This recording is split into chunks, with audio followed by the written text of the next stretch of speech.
बॉलीवुड में अपने अतरंगी फैशन के साथ साथ अपनी दमदार एक्टिंग के लिए पहचाने जाने वाले अभिनेता रणवीर सिंह की फिल्म जायज भाई जोरदार को लेकर चर्चा में है। जायज भाई समाज और अपने पिता की सोच से सहमत नहीं है। ऐसे में जैसे ही बच्ची वाली खबर पता चलती है तो उसकी दुनिया में भूचाल सा आ जाता है और शुरू हो जाता है भागने का सिलसिला। तो आइए जानते हैं ये सिलसिला कहाँ तक चलता है। तो दोस्तों, आज हम एक्सप्लेन करने वाले हैं जायज भाई जोरदार मूवी को। एक्सप्लेनेशन शुरू करते हैं, लेकिन उससे पहले आप हमारे वीडियो को लाइक कीजिए और चैनल को सब्सक्राइब कीजिए ताकि आपको इसी तरह के लेटेस्ट और फ्रेश कंटेंट मिलते रहे। तो चलिए शुरू करते हैं आज का एक्सप्लेनेशन। तो फिल्म की कहानी शुरू होती है गुजरात के एक छोटे से गांव से, जहां एक सरपंच है जो कि जायज भाई के पिताजी है और उनकी ये विचारधारा है कि अगर वंश आगे बढ़ाना है तो वो काम सिर्फ एक लड़का कर सकता है। उनकी खुद की तो यही मानसिकता है, पर वो दूसरों को भी इसी पर चलने का दबाव बनाते हैं।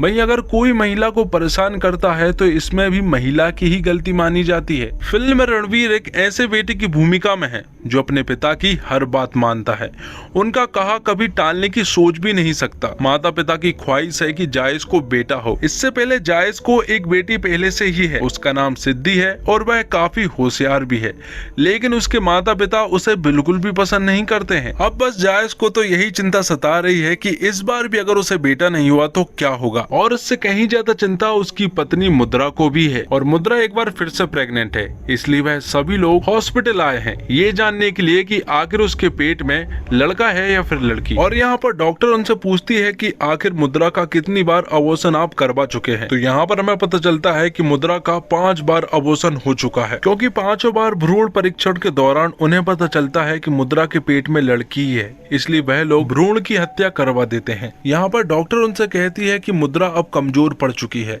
एक बार और अगर उसका अबॉर्शन हुआ तो उसकी जान भी जा सकती है। जायज के पेरेंट्स के सामने डॉक्टर ने तो कुछ नहीं बताया था, लेकिन यहाँ पर डॉक्टर जायज को बता देती है कि उसके पेट में लड़की ही है। और जायज बहुत अच्छे से जानता है कि जैसे ही उसके परिवार को पता चलेगा कि उसके पेट में लड़की है तो वह उसे इस दुनिया में आने ही नहीं देंगे।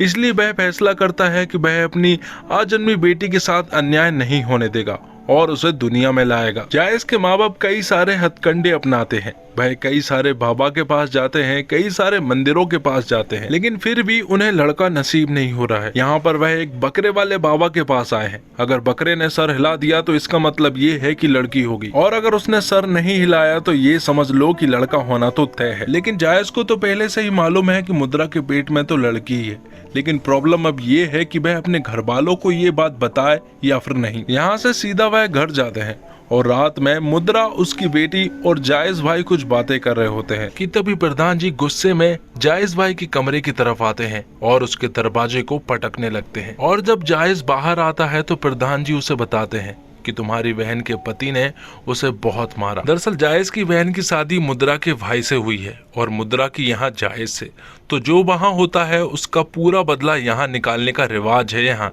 इसलिए प्रधान जी जायज से कहते हैं कि वह भी जाके मुद्रा को मारे और उसे सबक सिखाए। अब जायज भी भला क्या करता, वह अपनी पिता की बातों को टाल तो नहीं सकता था, इसलिए वह कमरे में जाता है और झूठ मूठ का मुद्रा पे हाथ उठाने लगता है। मुद्रा यहाँ पर झूठ मूठ की आवाज कर रही होती है, जिसका साथ उसकी बेटी सिद्धि भी दे रही होती है। यहाँ पर जायज के पेरेंट्स घबरा जाते हैं, उन्हें ऐसा लगता है कि जायज ने अपनी पत्नी को शायद बहुत मारा और उन्हें ये डर था कि अगर वह उसे पूरा ही मार देंगे तो उसका आगे का वंश कैसे बढ़ेगा, इसलिए वह जायज को उसे मारने से रोकते हैं। अब ये सब हो जाने के बाद रात को मुद्रा और जायज आपस में बात कर रहे होते हैं। यहाँ पर जायज मुद्रा से कहता है कि अब चाहे जो भी हो जाए, लड़का हो या फिर लड़की, वह उसे इस दुनिया में लेकर आएगा। अगले दिन पंचायत की सभा होती है जहाँ पर कई सारे लोग मौजूद थे।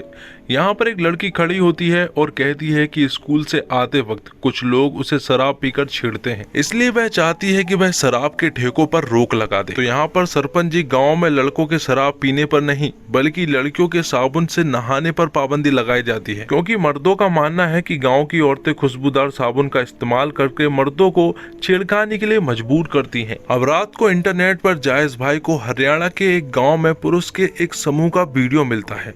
उनके वृद्ध सरपंच यानी कि अमर जी और बाकी पुरुष अविवाहित है। ऐसा इसलिए क्योंकि गांव वालों द्वारा बेरहमी से कन्या भ्रूण हत्या करने के बाद गांव में लड़कियां नहीं बची हैं।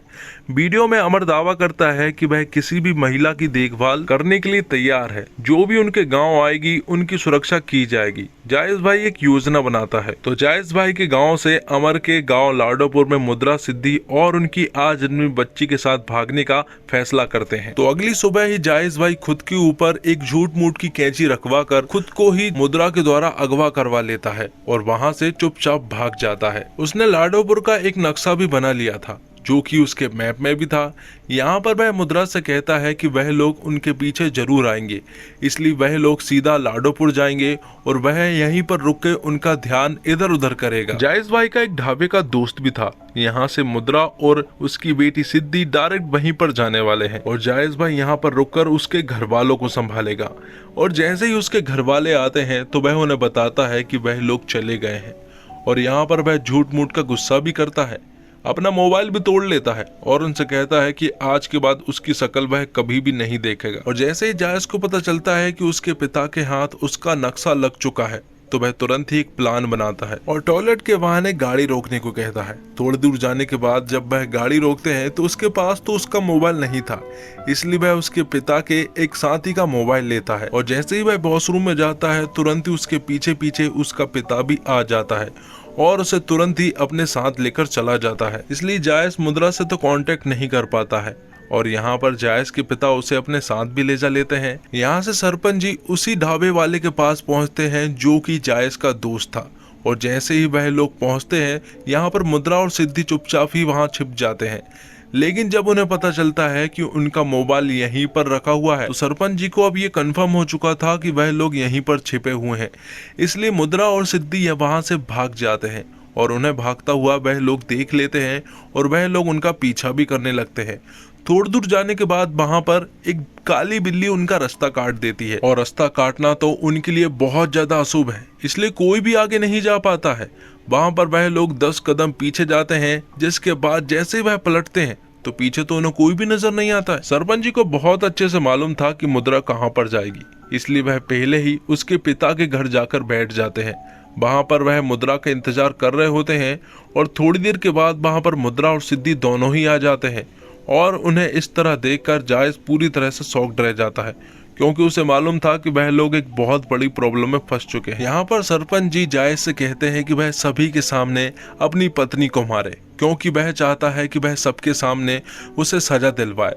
और जैसे ही जायज उसे मारने ही वाला होता है कि तभी वहां पर सभी लोग बेहोश हो जाते हैं। दरअसल जायज ने अपनी बहन से कहलवाकर उन सभी की शरबत में कुछ बेहोशी की दवा मिला दी थी, जिससे वह सभी लोग बेहोश हो जाते हैं और जायज अपने भागने का सिलसिला जारी रखता है। यहाँ से वह एक भले आदमी के घर पहुँचते हैं। वह उन्हें रहने के लिए पनाह देता है और उन्हें ढेर सारा खाना भी देता है और फिर थोड़ी ही देर के बाद उन्हें पता चलता है कि जिस आदमी ने उन्हें रहने के लिए घर और खाने के लिए खाना दिया है वो ये सब पैसों के लिए कर रहा है, क्योंकि मुद्रा के ऊपर 5 लाख का इनाम था। इसलिए उसने जायज के पिता के पास कॉल कर दिया था और उन्हें यहाँ पर बुला लिया था। वह लोग जैसे ही यहाँ पर आते हैं तो वह तुरंत ही जायज को बहुत मारते हैं। सिद्धि यहाँ पर सोशल मीडिया के द्वारा लाइव रिकॉर्ड करती है और सबसे मदद मांगने की कोशिश करती है, लेकिन तभी जायज कार से एक पैनी सी चीज निकालता है और उसे अपने मेन पॉइंट पर रखता है और कहता है कि अगर वह लोग पीछे नहीं हटे तो वह इसे काट देगा, जिससे तुम्हारा वंश तो कभी भी आगे नहीं बढ़ पाएगा। इसलिए ना चाहते हुए भी उन सभी को पीछे होना ही पड़ता है और यहाँ पर जायज तुरंत ही एक कार लेकर वहां से भाग निकलता है। वह जैसे ही वहां से निकलते हैं तो वह खुद की ही गलती बताने लगते हैं और कहते हैं कि उसी के अंदर कुछ खराबी होगी, इसलिए वह उन्हें लड़का नहीं दे पा रहा था।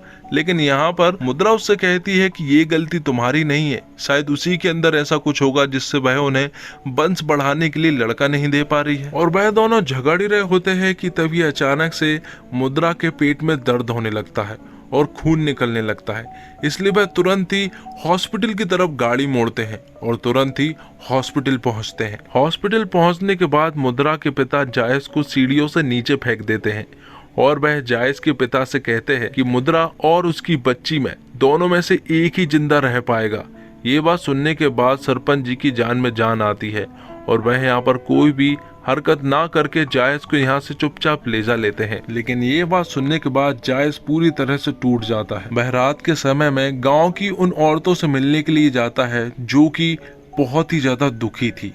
वह यहाँ पर जाकर उनके दुखड़े सुनता है, जिनके दुखड़े सुनने के बाद उसे एहसास होता है कि गांव में बहुत ज्यादा बुरा हो रहा है। यहाँ पर वह उन सभी को एक पप्पी वाली स्पीच भी देता है और अगले दिन जायज को पता चलता है कि उसकी शादी होने वाली है।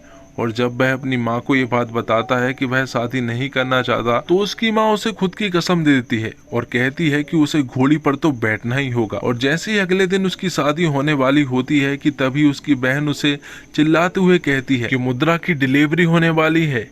इसलिए वह अपनी माँ से कहता है कि उसने उसकी कसम नहीं तोड़ी है। वह घोड़ी पर बैठ गया पर वह शादी नहीं करने वाला, इसलिए वह उसकी पट्टियां खोल देती है और यहाँ पर जायज घोड़ी लेकर ही हॉस्पिटल पहुंच जाता है। वह तुरंत ही ऑपरेशन रूम में पहुंच जाता है और मुद्रा के साथ बैठ जाता है। यहाँ से पीछे पीछे जायज भाई के पिता भी पहुंच जाते हैं और जैसे ही वह हॉस्पिटल के अंदर घुसने ही वाले होते हैं कि तभी लाडोपुर के लोग वहां पर पहुंच जाते हैं और उनके सामने दीवार बनकर खड़े हो जाते हैं। उन्होंने कसम खाई थी कि वह ना तो किसी को मारने देंगे और ना ही वह किसी को मारेंगे। यहाँ पर लेडीज पार्टी भी पहुंच जाती है जो कि मर्दों का विरोध करती है।